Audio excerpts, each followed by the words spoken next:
ठेव. काजू वरवाचा तांदूळ बांधून ठेवलाय, आता शाबू बांधला. आज बायकांचा उपवास आहे ना, ते माल घेऊन जातील आणि आपल्याला पैसे देतील. कसं आहे दिमाग? पुढ्या तुझा मेंदू काय ते शाबू आणि वरी बरोबर भिजाय ठेवलाय काय रे? अरे आजचा उपवास हा हरतालिकेचा उपवास आहे आणि ह्यो उपवास बायका निर्जली पकडतात. पकडू दिली निर्जली मला माहितीये, पण मी नाही सांगणार. दादा सांग रे. हे बघ ना, मला वाटलंच होतं निर्जली म्हणजे काय रे असं विचारलं. मी सांगतो थांब. अरे निर्जली म्हणजे बायका ना साधा पाण्याचा घोड बी घेत नाही, काहीच खातपीत काहीच नाही, ह्याला म्हणतात निर्जली. दादा ह्या बायका खरोखर असं उपवास पकडतात?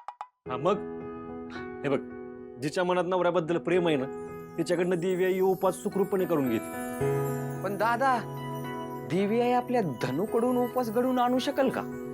मला नाही वाटत ती उपाशी राहू शकत नाही. तर नाही नाही नाही नाही, चुकताय तुम्ही दोघं. मला काय वाटतंय, आपली धनी हे उपवास पकडणार. आता बघून करा की जरा. हा, मला वाटलं होतं आज माती खाल्ली नाही, आज माती उडवली. येड्या डोक्यातच आहे. हा, ठीक आहे ठीक आहे, पाणी दे दादा. थांब दादा, देतोय ते दे लवकर ते. दादा हे घे पाणी.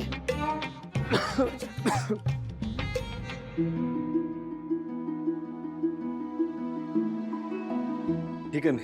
अरे दादा घे की. ठीक आहे. बघितलं का पुढ्या, आज कुणीतरी निर्जली उपवास पकडलाय. आता काय बाबा, बायकोला दीर्घायुष्य मिळावं असं वाटू शकतं एखाद्या नवऱ्याला. ए, बसा. अरे तुझ्याला अवघड जातंय तरी पण तिनं मला तरी आयुष्य मिळावं म्हणून उपवास धरलाय. आणि मग मी असं पोट भरून खाल्लेलं चांगलं दिसतं का सांगा बरं? शेवटी कसं आहे, नुसतं मला जास्तीचं आयुष्य मिळून उपयोग नाही ना. दिव्यानं आम्हाला दोघांना पण तेवढंच आयुष्य दिलं पाहिजे. म्हणजे कसं, ते आयुष्य आम्ही दोघं एकत्र मिळून घालू. बघितलं का पुढ्या, याला म्हणतात प्रेम.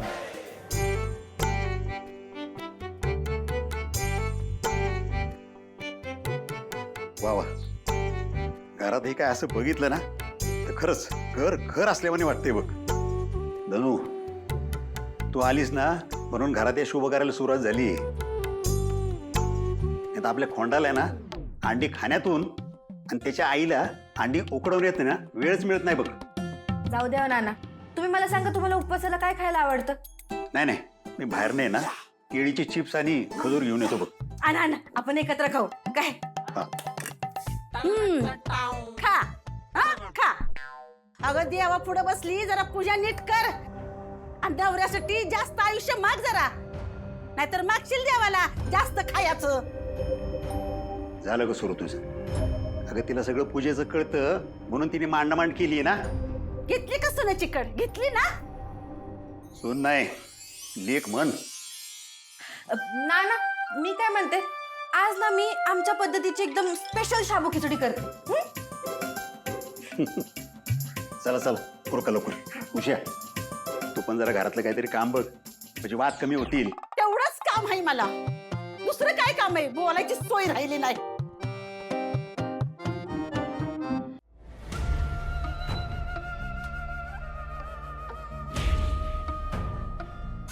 कसं झालं जेवण डॅडी? चविष्ट, स्वादिष्ट, सुग्रास, एक नंबर.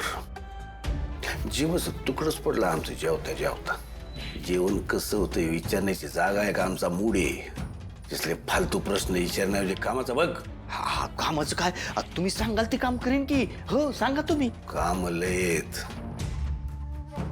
सूर्यावर लक्ष ठेव. याच्या घरातली प्रत्येक गोष्ट आम्हाला कळली पाहिजे. डॅडी काळजीच करू नका, बारीक लक्ष ठेवतो. सूर्या प्रत्येक डाव जिंकत चाललाय. त्याला आता धोबे पाछाड द्यावाच लागणार. नाही पर तोपर्यंत सावध राहायला पाहिजे. कधी कुठल्या वेळात न कोण आमच्या विरोधात पुरावा घेऊन सांगता यायचं नाही. आमच्या विरोधात पुरावा सापडण्याआधी सूर्याला कसा जित्ता पुरावा हे बघितलं पाहिजे.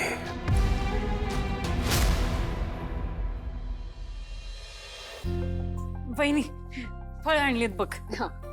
वहिनी हे घे फुलं. वहिनी बेलपत्र पण आणलं. वहिनी हे घे मूर्त्या आणल्या. बागू झाली का समधी तयारी? होय झालीच आहे. आता पूजेला सुरुवात करूयात आपण.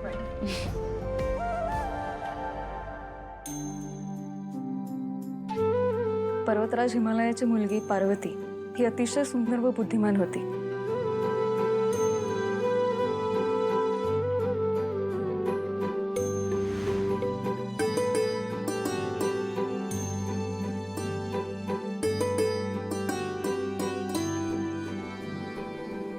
आज किती वर्षांनी मी समद्यांबरोबर सण साजरा केला.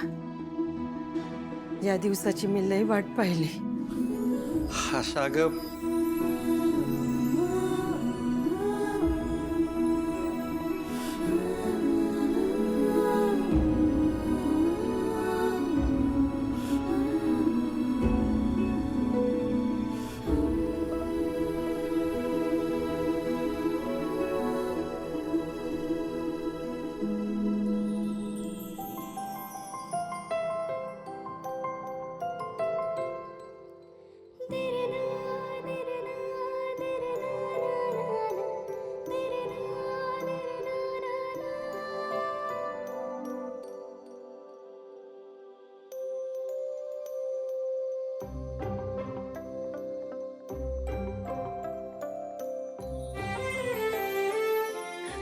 सूर्य अरे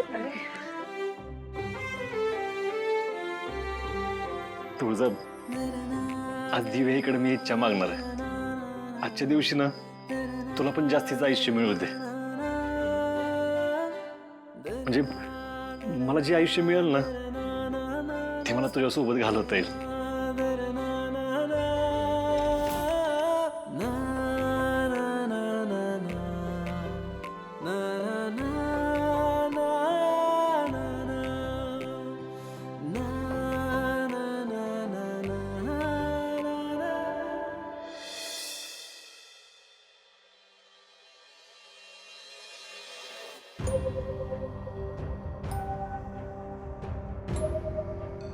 मागचे काही दिवस आहे ना सूर्याला खूप अवघड जात होते. त्याचे आलिंदर निंबाळकरांनी ना अचानक असे काही रंग दाखवले ना ते पचवायला सूर्याला लई त्रास झाला बघ.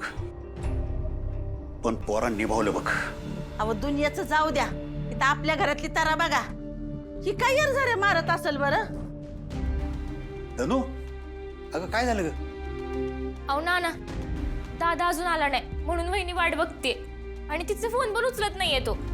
एवढा कुठं अडकलाय काय माहिती, पण रोजची आईची वेळ निघून गेली अजून आला नाही. ना हो वेळ निघून गेली तर ठीक आहे, पण ते फोनच उचले ना झालेत म्हणून काळजी वाटायला लागली आता. या बायलाला कधी अक्कल यायची काय माहिती. एक तर काय काम धंदा करत नाही, उलट घरच्यांना टेन्शन देतोय. अगं आपल्या त्याच्याकडून काय अपेक्षा नाही आहेत, पण स्वतःच्या जबाबदारी त्यांनी सांभाळाव्यात ना जरा.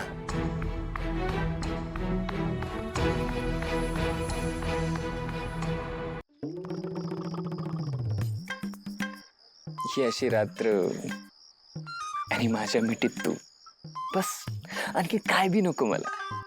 पण मला पाहिजे ना, मला इथं नाही राहायचं बाबा. चिमड्या हे बघ, माझा ना पुण्यात एक बॉडी बिल्डर ओळखीचा आहे आणि तो पुणेश्री 2025 जिंकलाय. त्याच्या ना तिथं लय ओळखी आहेत. आपण ना त्याच्या मदतीने ना तुझी जिम सेट करू शकतो तिकडे. काय सांगतेस का हे काम? मग तू ना माझी आणि तिची ओळख करून देशील काय? का नाही देणार बोबड्या, तू माझा आहेस ना, तुझ्यासाठी काय पण. I love you. कुणाचा फोन आलाय? बायकोचा, धनुचा. तिनं उपवास केलाय नाच. आता मी जोपर्यंत घरी जात नाही तोपर्यंत ती जेवणार नाही. हो का? आता तर तू अजिबात जायचं नाही घरी. ओके, बस दे तिला उपाशी. लग्न केलं ना, त्याची किंमत तिला पण मोजू दे. अगं पण काय अगं पण? तुला ती पाहिजे का मी? तू मग आता हुशार बाळासारखं इथंच बसायचं, नाही जायचं घरी. शान बाळ माझं.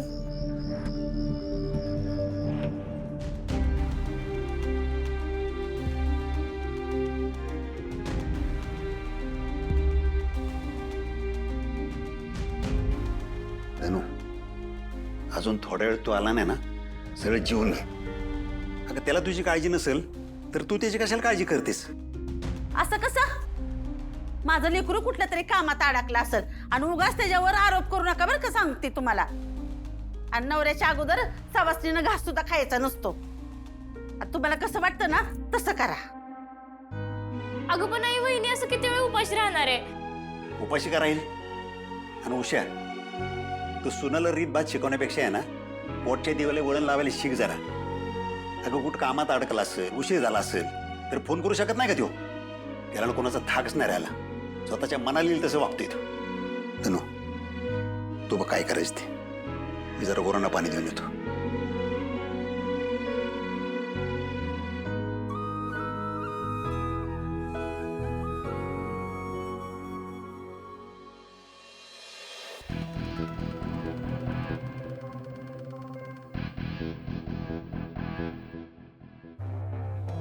हो आई साहेब.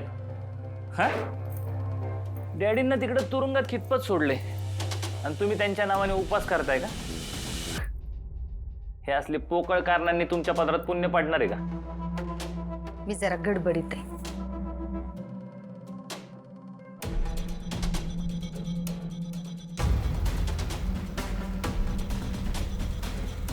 मी काहीतरी विचारलंय तुला. तुला उत्तर द्यायला मोकळी नाही मी शत्रू. हे काय चाललंय तुझं? देवी आई आशीर्वाद राहून दे ग. उपास सोडायला एवढी पंचपाकवन, हे सगळं तू जाणून बुजून करतेय का ग? तुला काय समजायचं ती समज शत्रू. पण मला लय भारी वाटतंय बघ. अनु उपास हायच कोणाचा बाबा. दुपारी बी मी पोट भरून जेवल्या आणि आता बी पोट भरून जेवणार आहे. अरे उगाच एवढं पदार्थ केल्या ती बी. नवरा तुरुंगात असताना हे सगळं तुझ्या घशाखाली जातंय तरी कसं? अरे ती तुरुंगात आहे ती का नाही म्हणून तर घास जातोय. कुणाचा कसला बी त्रास नाही बघ. असा शांतपणे खाल्ल्याला योग योग घास अंगी लागल्यावानी वाटायला लागलाय. आई, तू लाच सोडू नको बरं का आता. डॅडी जरी इथं नसले ना तरी मी मेलो नाहीये. तू तर माझ्या डोक्यात गेली ना तर तुला सरळ करायला मला वेळ नाही लागत. खोपाट सांभाळून बोलायचा माझ्याशी शत्रू. आय हाय मी तुझी. शानपणाची अपेक्षा तर नाहीच तुझ्याकडनं, पण नात्यांचं भान तरी ठेवायचं जरा. शालन अक्का गरीब गाय होत्या, त्याच्यामुळे त्यासनी किती बी मर्यादा सोडून बोललास का नाही तरी बी त्या ऐकून घेत होत्या. पण मी नाही ऐकून घ्यायची. माझ्यावर हात उगारायचा विचार जरी केलास का नाही तरी बी खांद्यातनं हात निकळून ठेवीन मी तुझा. चल उठीत ना, निघ.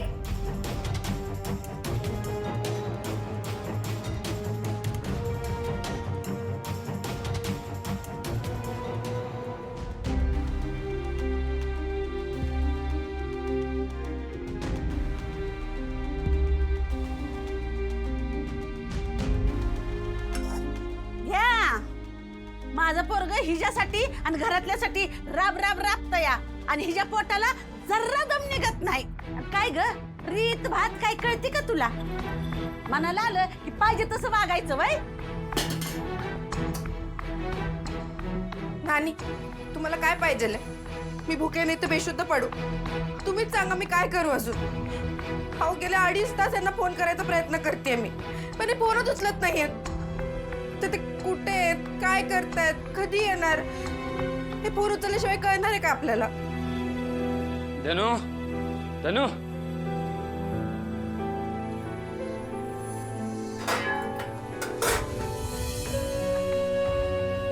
आलात का?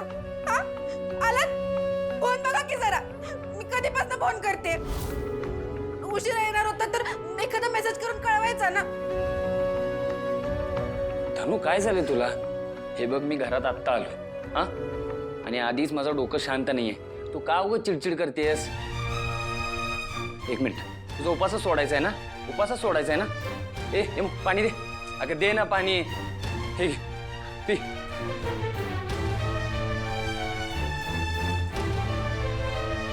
झालं चला आता जेवण वाढा.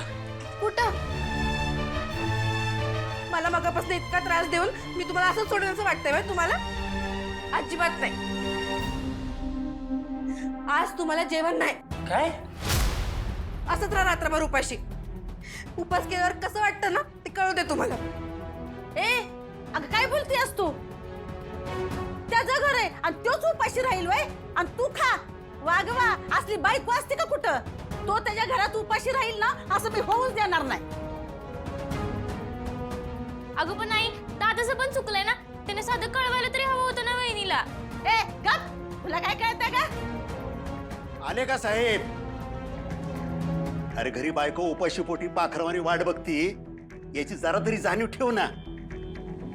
ओ तो कामाला गेला होता, तिथं जास्तीचं काम लागलं असेल म्हणून त्यांनी केलं नसेल घरी पण. मग त्यात एवढं काय झालं? अवशी का नाही ही त्याला जिमला म्हणते की उपाशी राहा म्हणून. आता तिला समजून सांगा ना हो तुम्ही. अजिबात नाही ना. यांना मी कालच सांगितलं होतं आज माझा दिवसभर उपास असणार आहे. मग लवकर येणं यांची जबाबदारी नव्हती का?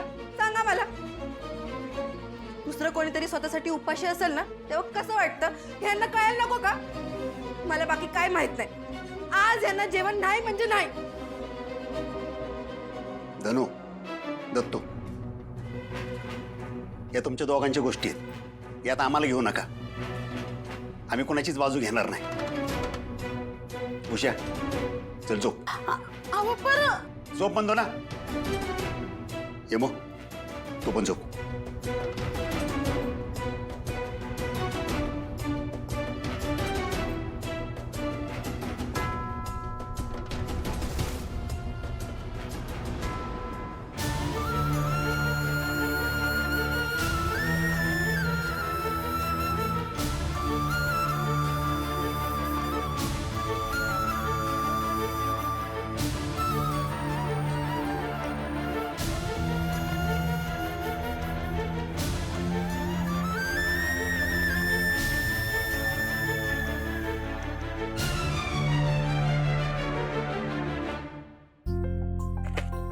सूर्या, बघता बघता गणपती आले सुद्धा. कसे दिवस गेले काही कळलंच नाही ना. तुझ्या विघ्नहर्ता येणारे घरी सगळं छान आणि मंगलमयच घडणार आहे याबद्दल काही शंकाच नाहीये. पण या सगळ्यामध्ये ना एक गोष्ट विसरून चालणार नाही सूर्या. काय? डॅडी जेलमध्ये जरी असले तरी त्यांची नजर सगळीकडे आहे. त्यामुळे इथून पुढे आपल्याला जे काही करायचं आहे ना ते खूप सांभाळून करायचं. हे बघ तुझं मी ठरवलंय, आता घाबरायचं नाही. जी परिस्थिती येईल ना त्याला तोंड द्यायचं. हा हो, पण सावध तो सुखी हे जे म्हणतात ना तेच खरंय. अरे डॅडींचं डोकं काही सरळ चालणार नाही हे माहिती आहे ना मला. त्यांना जर सूट दिली ना तर ते काही आपल्याला सोडणार नाही. त्यामुळे काहीही झालं तरी ते बाहेर येता कामा नाही सोड. आपण प्रयत्न केले तुझं. अरे पण ते पूर्ण कुठे झालेत?